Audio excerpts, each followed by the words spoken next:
বন্ধুরা, আপনারা দেখেন এই কৃষকের সফলতা আটকে গেছে। এই যে বেগুনের কিভাবে রোগ হয়ে সৃষ্টি হয়েছে আপনারা দেখতে পাচ্ছেন।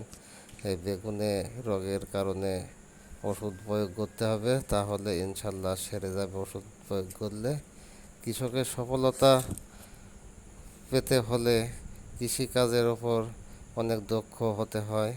আপনারা দেখতে পাচ্ছেন বেগুনগুলো কি সুন্দর ধরেছে, কিন্তু ওষুধ প্রয়োগ না করার কারণে বেগুনগুলো নষ্ট হয়ে যাচ্ছে। আপনাদের দেখাচ্ছি বেগুন গাছ অনেকগুলো। আপনারা দেখেন, আপনাদেরও ভালো লাগবে। কৃষি কাজ করে সফলতা পেতে হলে অনেক কষ্টসাধ্য করতে হবে।